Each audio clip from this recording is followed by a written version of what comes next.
कभी खुशी कभी गम, एक ऐसी फैमिली फिल्म जिसने हमें सिखाया कि हेल्दी बच्चों का मजाक कैसे उड़ाया जाता है। पैडी, डैड, आपने इस रोहन को खिला खिला के कद्दू बना दिया। खा के आए होंगे, साइज नहीं देखा है। अपनी वाइफ के साथ कैसे बिहेव किया जाता है। कह दिया ना, बस कह दिया।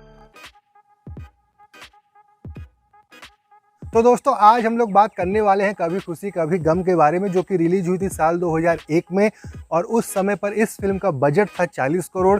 Collection India and world wide मिलाकर 136 करोड़ का बिजनेस किया था इस फिल्म ने। उसके बाद दोस्तों आप लोग IMDb रेटिंग भी चेक कर सकते हैं।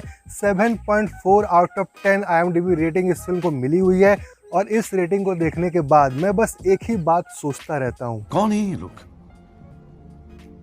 कहां से आते हैं? कि यार ये फिल्म जब रिलीज हुई थी साल 2001 में, उस टाइम पर इस फिल्म का काफ़ी ज़्यादा क्रेज़ था। लेकिन अभी जब आप इस फिल्म को देखना शुरू करते हैं तो 3.5 घंटे तक इस फिल्म को आप देखते नहीं हैं, आप इस फिल्म को झेलते हैं। तो दोस्तों फाइनली 3.5 घंटे इस फिल्म को झेलने के बाद मैं अपना रिव्यू आप लोग के सामने लेके आ चुका हूं। सबसे पहले बात करूं कलाकारों के बारे में, तो दोस्तों यहाँ पर आपको सेटमैक्स के हीरा ठाकुर अमिताभ बच्चन नज़र आते हैं और यहाँ पर वो वही किरदार प्ले कर रहे हैं जो किरदार उन्होंने सूर्यवंशम में प्ले किया था। मतलब कि यहाँ पर भी वो अपने बेटे को घर से बाहर निकाल देते हैं ठीक उसी दिन जिस दिन उनका बेटा उनकी मर्जी के खिलाफ बाहर शादी करके घर आता है। उसके बाद दोस्तों यहाँ पर जया बच्चन वही किरदार प्ले कर रही हैं जो किरदार वो अपने रियल लाइफ में प्ले करती हैं। मतलब कि यहाँ पर वो अमिताभ बच्चन की वाइफ का किरदार प्ले कर रही है। उसके बाद दोस्तों यहाँ पर SRK राहुल का किरदार प्ले कर रहे हैं जो उन्होंने कई सारी फिल्मों में किया है। तो दोस्तों यहाँ पर राहुल है तो अंजलि भी तो होगी ही। तो यहाँ पर दोस्तों अंजलि का किरदार प्ले किया है ऑब्वियसली काजोल ने। और उन्हीं के साथ यहाँ पर आपको नजर आते हैं ऋतिक रोशन, रानी मुखर्जी, करीना कपूर, फरीदा जलाल, आलोक लात एंड जॉनी लीवर। तो दोस्तों कुल मिला जुलाकर ये है इस फिल्म की कास्ट एवं कलाकार। और अब मैं अगर बात करूं कहानी के बारे में, तो दोस्तों फिल्म की जो कहानी है वो सिर्फ 2 लाइन की कहानी है। अमीर बाप के बेटे को गरीब बाप की बेटी से प्यार हुआ, दैट्स व्हाई अमीर बाप ने अपने बेटे को घर से बाहर निकाल दिया, लेकिन एंड में सब कुछ ठीक हो गया। तो दोस्तों इसी 2 लाइन की कहानी के ऊपर 3.5 घंटे की फिल्म बनाई है करण जौहर ने, जहां पर 7 सुपरहिट गाने डाले गए हैं और इतने सारे ऐसे सीन्स डाले गए हैं जिनका कोई मतलब ही नहीं बनता है।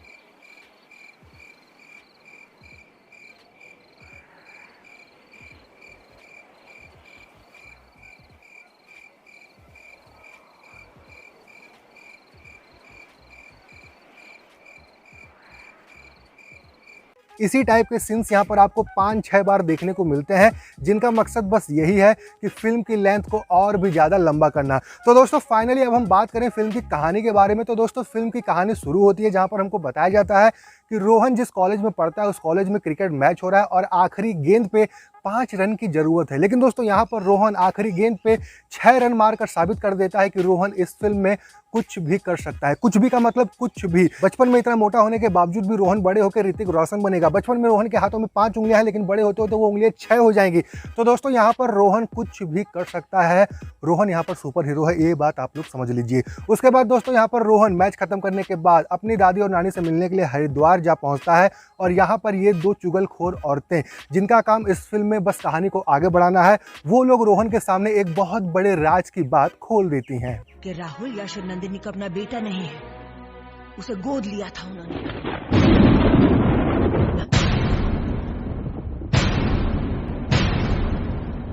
तो दोस्तों यहाँ से रोहन की दादी रोहन को कहानी सुनाना शुरू करती है और ये कहानी करीब 1 घंटे 40 मिनट तक चलती है, जिसमें कि दादी ने 4 सुपरहिट गाने डाले हैं। और उन गानों में से एक भी गाना मैं यहाँ पर बजा नहीं सकता क्योंकि कॉपीराइट क्लेम आने की आशंकाएं काफ़ी ज़्यादा बढ़ जाती हैं। तो दोस्तों यहाँ पर पहला गाना हमको देखने को मिलता है जहाँ पर राहुल लंदन से अपनी पढ़ाई पूरी करके घर आता है और घर आते ही अपने माँ से ये पूछता है, माँ, मेरे आने से पहले तुम्हें हमेशा कैसे पता चल जाता है? अरे कोई ऐसे बताओ यार, तुम इतने बड़े विमान से आए हो, तुम्हारे घर वालों को क्या पूरे आधे शहर को पता चल गया होगा कि राहुल लंदन से अपनी पढ़ाई पूरी करके घर आया है? ये राहुल नाम रख देने से सबका आईक्यू कम हो जाता है क्या? खत्म, बाय बाय, टाटा, गुड बाय।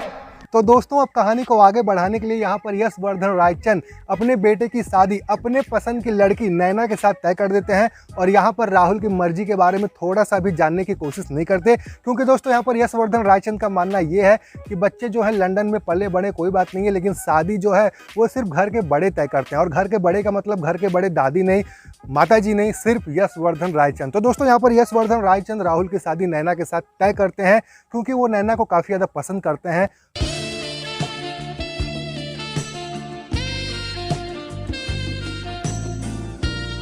उसके बाद दोस्तों यहाँ पर फिर से कहानी को आगे बढ़ाने के लिए एंट्री होती है काजोल की, जो कि एक पंजाबी बबली गर्ल है, और सिर्फ उनको पंजाबी बबली गर्ल दिखाने के लिए यहाँ पर फिल्म वालों ने उनसे क्या क्या नहीं करवाया है।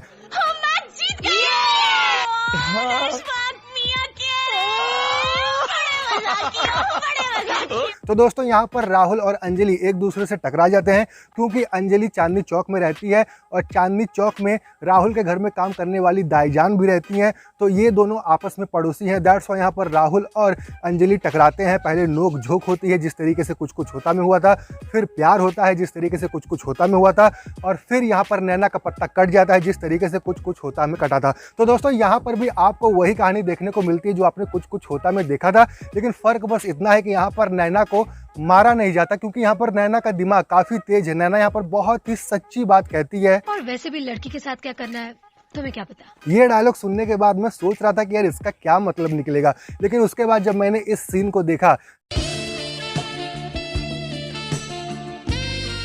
अबे गड्ढा करके मानेगा क्या। तो दोस्तों यहाँ पर राहुल और अंजलि की प्रेम कहानी शुरू होती है, और उसी टाइम पर यहाँ पर यशवर्धन रायचंद को भी पता चल जाता है कि हमारा जो लड़का है वो थोड़ा गड़बड़ा रहा है। तो यहाँ पर वो बहुत ही अच्छे तरीके से उसको ब्लैकमेल करते हैं, जिसके बाद राहुल कहता है कि नहीं भैया हम आपके ही दिखाए हुए राह पर चलेंगे। लेकिन दोस्तों फिर से कहानी को आगे बढ़ाने के लिए यहाँ पर इस बुजुर्ग कन्यादान के ब्रांड एम्बेसडर को जानबूझकर मरवा दिया जाता है। मतलब कि यार इस किरदार को फिल्म में सिर्फ मरने के लिए रखा गया था ताकि कहानी को आगे बढ़ाया जा सके। तो दोस्तों फाइनली आलोकनाथ के मरने के बाद, मतलब कि आलोकनाथ जो किरदार प्ले कर रहे हैं उसके मरने के बाद, उसके मरने की खुशी में राहुल और अंजलि उसी दिन शादी करते हैं जिस दिन अंजलि के पिताजी मर गए होते हैं। तो दोस्तों यहाँ पर राहुल और अंजलि शादी करते हैं और डायरेक्टली पहुंच जाते हैं यशवर्धन रायचंद के पास आशीर्वाद लेने के लिए। लेकिन दोस्तों यहाँ पर यशवर्धन रायचंद कहते हैं निकल लौड़े, पहली फुर्सत में निकल। फाइनली चुगलखोर दादी की कहानी खत्म होती है और अब रोहन अपने माता पिताजी से मिलने के लिए घर पहुंचता है। घर पहुंचने के बाद रोहन को पता चलता है कि उसकी माताजी का सिक्स सेंस काम करना बंद कर चुका है। जिस तरीके से फर्स्ट हाफ में माताजी को पता चल जा रहा होता है कि राहुल कहाँ है, कहाँ तक पहुंचा है, यहाँ पर आप लोग देख सकते हो कि रोहन ठीक पीछे आकर खड़ा हो गया है, लेकिन माताजी का सिक्स सेंस काम नहीं कर रहा। गजब बेइज्जती है। उसके बाद रोहन गुप्त सूत्रों से पता करता है कि उसके भैया और भाभी कहाँ गए हैं, और अब वो अपने पिताजी से कहता है परंपरा डैड, परंपरा। दादाजी गए थे, आप गए थे, भैया गए थे। तो फाइनली अपने पिताजी को चूना लगाने के बाद रोहन लंदन पहुंच जाता है और यहाँ पर वो करण जौहर के कॉलेज में एडमिशन ले लेता है। उसके बाद यहाँ पर हमारी मुलाकात एक ऐसे किरदार से कराई जाती है जिस किरदार का नाम है तुम्हारा कोई हक नहीं बनता कि तुम इतनी खूबसूरत लगो। वेल ये कैरेक्टर देखने में काफी इंटरेस्टिंग लग रहा है, तो थोड़ा सा यहाँ पर हम लोग ध्यान देते हैं इनकी बातों पर। You're looking just wow. I'm looking fat. Fat? PHAT. Pretty hot and tempting. Gotcha. तो यहाँ पर इस जोकर जैसी लड़की को काफ़ी ज़्यादा घमंड है कि वो दिखने में काफ़ी खूबसूरत है। लेकिन दोस्तों यहाँ पर रोहन जो कि कुछ भी कर सकता है वो इस लड़की का घमंड तोड़ता है, और यहाँ पर रोहन उसे बताता भी है चंदू के चाचा ने चंदू की चाची को चांदनी चौक में चांदी की चम्मच से चटनी चटाई। तो फाइनली अब ये दो किरदार एक दूसरे को पहचान लेते हैं, और अब ये दो किरदार मिलकर अपने भाई राहुल को बेवकूफ़ बनाने का प्लान करते हैं। तो यहाँ पर दोस्तों रोहन डायरेक्टली अपने भाई के घर रहने के लिए पहुँच जाता है, सिर्फ ये कहकर कि मैं इंडिया से आया हूँ, मेरा नाम यश है। ये दो चीज़ें जानकर यहाँ पर राहुल अपने भाई को घर में रहने की पूरी छूट दे देता है, और यहाँ पर रोहन पूरी तरीके से इस घर को अपना घर समझ लेता है। सवेरे उठ के आरती करता है, परिवार के साथ घुलने मिलने की कोशिश करता है, और ठीक ठीक समय पर अपनी भाभी को ताने भी मारता है। आप सरगी नहीं जाती? अरे करवा चौथी की तो रस्म है, वो हर सास अपनी बहू को कुछ भेजती है, आपकी सास ने आपको नहीं भेजा। उसके बाद दोस्तों रोहन का राज खुल जाता है और राहुल को पता चल जाता है कि ई ससुरा और कोई नहीं हमारा छोटका भैया है, जो कि बचपन में काफ़ी मोटा हुआ करता था लेकिन बड़े होकर अच्छी बॉडी बना लिया है। तो फाइनली दोस्तों यहाँ पर राहुल और रोहन भी एक दूसरे से मिलते हैं, लेकिन यहाँ पर दोस्तों राहुल कहता है कि मैं नहीं जाऊँगा क्योंकि मुझको पिताजी ने निकाला था, पिताजी ने नहीं बुलाया है, दैट्स वाई मैं यहाँ पर घर पर वापस नहीं आऊँगा।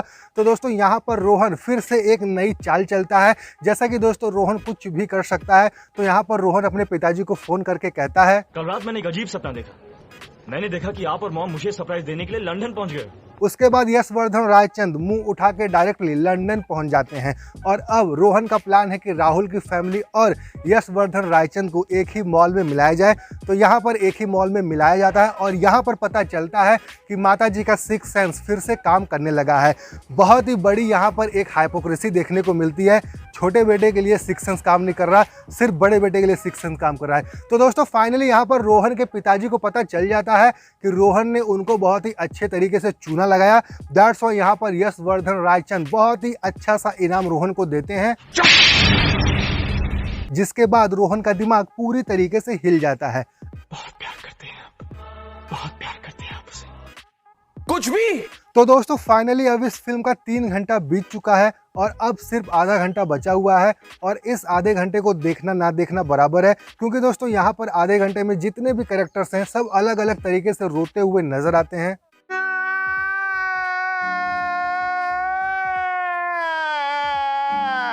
और फाइनली 3.5 घंटे के बाद सब कुछ ठीक हो जाता है, पूरा परिवार एक हो जाता है। तो दोस्तों कुल मिला जुला कर ये थी कहानी K3G की। लेकिन अब अगर हम बात करें इस फिल्म के साथ जुड़ी हुई कुछ पॉजिटिव चीज़ों के बारे में, तो दोस्तों ये फिल्म जब रिलीज हुई थी साल 2001 में, उस समय इस फिल्म का बजट 40 करोड़ था और उस समय की फिल्मों का बजट इतना ज़्यादा नहीं होता था। तो दोस्तों K3G अपने ज़माने की एक हाई बजट फिल्म थी। उसके बाद यहाँ पर साथ साथ बॉलीवुड के बड़े बड़े स्टार्स एक साथ नज़र आए थे, ये भी एक यहाँ पर पॉजिटिव पॉइंट था। और आखिरी का जो पॉजिटिव पॉइंट था वो था दोस्तों इस फिल्म का म्यूज़िक। इस फिल्म के गाने काफ़ी पॉपुलर हुए थे और इन गानों को जिस तरीके से फिल्म में कोरियोग्राफ किया गया था, फिल्म में जिस तरीके से सजाया गया था, वो भी ऑडियंस को काफ़ी ज़्यादा पसंद आया था। लेकिन दोस्तों अभी के समय पे अगर आप इस फिल्म को देखना स्टार्ट करेंगे तो आप इस फिल्म में कई सारी गलतियां निकाल सकते हैं। जैसे कि दोस्तों यहाँ पर जो कहानी हमको बताई गई है 2001 की, तो 2001 में रोहन अपनी दादी और नानी से मिलने जाता है और वहाँ पर दादी और नानी 10 साल पुरानी कहानी उसे सुनाती हैं। मतलब कि यहाँ पर दादी और नानी जो कहानी सुना रही हैं वो कहानी है 1991 की।